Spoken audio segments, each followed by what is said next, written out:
Hello student, in this video we will discuss on the topic that is the E1CB reaction. It is one of the most important mechanism and most important question as per exam point of view. So let us see about the E1CB reaction. Okay, so let's see the introductory part of the E1CB reaction. This is the third mechanism of beta elimination. Okay, हम beta elimination देख रहे हैं तो ये third mechanism है beta elimination का. This one begins with the rapid loss of proton to base. इसमें क्या होता है, स्टार्टिंग में ही जो प्रोटॉन है वो रिमूव हो जाता है, proton to base. Okay, loss of proton leads to the stabilize carbanion. और जो प्रोटॉन निकल जाएगा वो क्या करेगा, कार्बेनियन को स्टेबलाइज करेगा. Okay, so the carbanion is then converted to an alkene. okay, so जो प्रोटॉन है वो बेस से निकल जाने के बाद वो स्टेबलाइज करेगा किसको, कार्बेनियन को, और कार्बेनियन का देन कन्वर्शन काय में होगा, अल्किन में. Conversion of carbanion to an alkene is the rate determining step. Okay, so फिर ये कन्वर्शन जो हो रहा है उसी स्टेप को हम क्या बोलेंगे, कार्बेनियन का जो कन्वर्शन अल्किन में हो रहा है उसी स्टेप को हम क्या बोलेंगे, रेट डिटरमाइनिंग स्टेप बोलेंगे. This elimination since it process through the conjugated base of the starting material. इस एलिमिनेशन में क्या होता है, conjugated base of the starting material. Okay, ये है, ठीक है, is known as the E1CB. मतलब देखो, कॉन्जुगेटेड बेस, ई मतलब elimination, one means unimolecular, C means conjugated base. Okay, so the ये एलिमिनेशन में जो होता है conjugated base of the starting material is known as the E1CB. जो conjugated base है वो स्टार्टिंग मटेरियल है इस मैकेनिज्म में. Elimination unimolecular conjugated base mechanism है तो उसे क्या बोलेंगे, जो कॉन्जुगेटेड बेस है वो स्टार्टिंग मटेरियल है, उसकी वजह से उसे हम क्या बोलेंगे, E1CB मैकेनिज्म बोलेंगे. The E1CB reaction competes with the E2 reactions. जो E1CB रिएक्शन है वो E2 रिएक्शन के साथ क्या करेंगे, कम्पीट करेंगे. However E1CB reaction are much less common than are E2 reaction. जो E1CB रिएक्शन है वो E2 रिएक्शन के कंपैरिजन में बहुत ही कॉमन है, because of the greater instability of the carbanion. क्योंकि इसमें क्या होता है, कार्बेनियन की इंस्टेबिलिटी होती है, ज़्यादा इंस्टेबिलिटी होती है कार्बेनियन की. Indeed only a very small percentage of elimination follows this pathway. अभी देखो यहाँ पे क्या होता है, एक्चुअल मैकेनिज्म क्या दिया है आपको समझ में आएगा. इसमें क्या होता है, very small percentage of elimination, मतलब जो एलिमिनेशन होता है वो स्मॉल परसेंट में होता है. ठीक है, देखो यहाँ पे क्या है, C बॉन्ड H, यहाँ पे क्या है, CH3 CH3X. यह क्या है, रिवर्सिबल मैकेनिज्म है. इसमें बेस क्या होगा, रिमूव हो जाएगा. तो क्या होगा, देखो बेस रिमूव होने की वजह से यहाँ पे देखो conjugated base of the structure. ये कॉन्जुगेटेड बेस मतलब इसको भी हम ऐसे लिख सकते हैं. यहाँ पे क्या है, नेगेटिव साइन है, मतलब यहाँ का जो हाइड्रोजन वो निकल गया, वो यहाँ पे शिफ्ट हो गया है, और ये जो बॉन्ड है वो यहाँ पे शिफ्ट हुआ. तो क्या मिलेगा, देखो C एज इट इज़ है, फिर ये यहाँ पे शिफ्ट हुआ, मतलब क्या हुआ, single bond is getting converted into the double bond. Okay, and this bond is broken down and halogen is removed from the reaction. This is the simple and easiest mechanism of the E1CB reaction. Okay, now let's see the kinetics of the E1CB reaction. The E1CB reaction is the first order in the base and the first order in substrate, just like the E2 reaction. देखो जैसे E1CB reaction जो है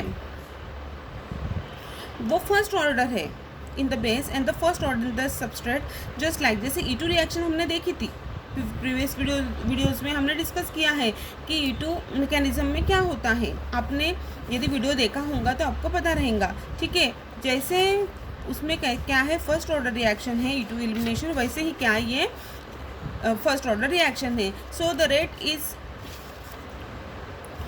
is equal to K, that is K alkyl halide into the base. Okay, thus the reaction is second order, first order with respect to the alkyl halide and the first order with the base. देखो इस यहाँ पे दो दिए हैं, second order दिए हैं, but first order with respect to the alkyl halide and first order with the base, okay. But the reaction is unimolecular reaction. देखो यहाँ पे E1 लिखा है ना, E1 मीन्स मैंने पहले ही आपको बताया है कि 1 मीन्स यूनिमोलिकुलर। सो क्या होगा, ये यूनिमोलिकुलर रिएक्शन है because the velocity depend only on the concentration of the conjugated base of the substrate.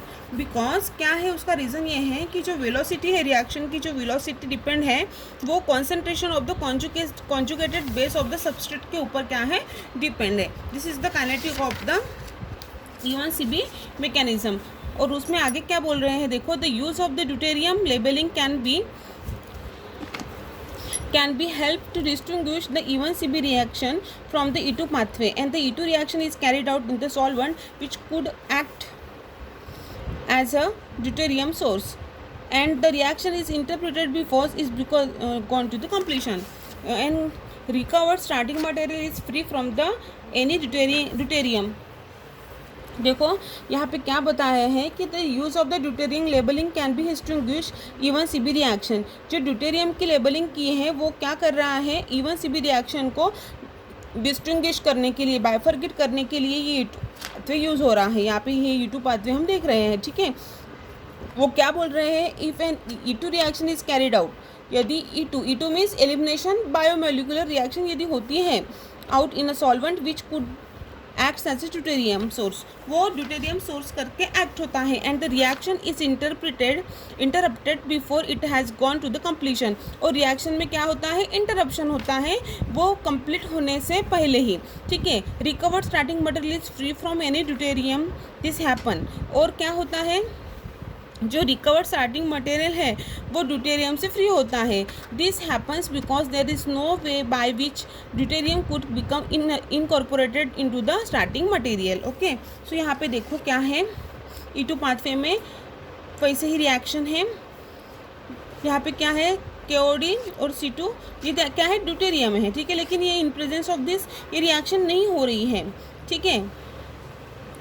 यहाँ पे क्या बोले, any reaction which involves the carbanion as an intermediate, यदि किसी भी रिएक्शन में कार्बेनियन एज ए इंटरमीडिएट करके यूज़ होता है, on the other hand should produce recovered starting material label with the deuterium. तो हम क्या बोलेंगे, उसे ड्यूटेरियम को हम लेबल कर सकेंगे, which occurs in those reaction presume to be E1CB। वैसे ही E1CB में आएंगे। अभी देखो इसमें आपको दिया है, इस मैकेनिज्म में क्या है, देखो क्या है, C bond H CH3 CH3 C CH3 CH3 and X, okay. और यहाँ पे क्या है, इन प्रेजेंस ऑफ ड्यूटेरियम KOD, ये रिएक्शन में क्या हो रहा है, ये बॉन्ड यहाँ पे शिफ्ट हुआ है, यहाँ पे नेगेटिव साइन आया है, ओके। और क्या है, बाकी का बिल्कुल एज इट इज़ है। इन प्रेजेंस ऑफ D2O क्या होगा, यहाँ पे D आ जाएगा, बराबर है। This incorporation is also confirmed by the first step is reversible step. देखो यहाँ पे क्या हो रहा है, जो फर्स्ट स्टेप है वो क्या है, रिवर्सिबल स्टेप है।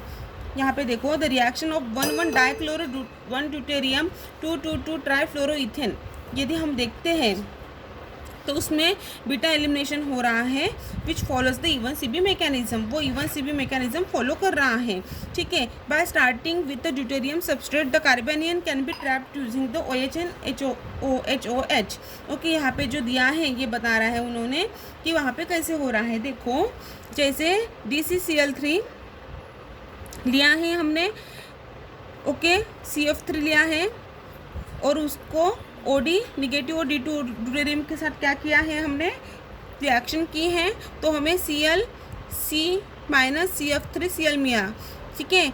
वो stabilize by the D orbitals of the Cl and strong I group CF3 ये हैं, ठीक है। वो हमें क्या देगा, CCl2 बराबर है और CF2 प्लस F, ऐसे होगा ये। और यहाँ से OH और वाटर मॉलिक्यूल के साथ उसकी रिएक्शन की तो हमें क्या मिलेगा, C minus C minus CF3Cl। और उसकी फिर से रिएक्शन हम जब हाइड्रोजन वाटर के साथ करते हैं तो हमें HCCl2 एंड CF3 मिलेगा, okay. This is what the mechanism of E2 pathway, okay. Thus, the E1 mechanism is limited to substrate which can stabilize the carbanion intermediate। देखो जो E1CB मैकेनिज्म है उसके उस कुछ इम्पॉर्टेंट पॉइंट है, उन्होंने क्या बताया है कि उसमें क्या होता है, जो सबस्ट्रेट है वो stabilize the carbanion intermediate, okay, वो कार्बेनियन इंटरमीडिएट स्टेबलाइज करता है। That is the beta carbon should contain the carbonyl, nitro, cyano, sulfonyl और अदर कार्बेनिल स्टेबलाइजिंग ग्रुप। तो ये स्टेबलाइजिंग ग्रुप होने चाहिए। Product formation generally takes place by the Hofmann rule. Hofmann rule से product formation होता है। Leaving group of the substrate is generally poor leaving group, okay. जो leaving group of the substrate रहता है वो कैसे चाहिए, पुअर लिविंग ग्रुप चाहिए। और beta hydrogen should be highly acidic so that the carbanion formation में टेक्स प्लेस इजीली। जो बीटा हाइड्रोजन एटम है वो कैसे रहना चाहिए, हाईली एसिडिक रहना चाहिए। यदि हाईली एसिडिक रहा तो कार्बेनियन फॉर्मेशन रहेगा वो अच्छा होगा। Reaction takes place in presence of the strong base, और जो रिएक्शन होंगी वो स्ट्रॉन्ग बेस के प्रेजेंस में अच्छी होंगी, ठीक है। This is all about the E1CB mechanism and it is important topic as per exam point of view.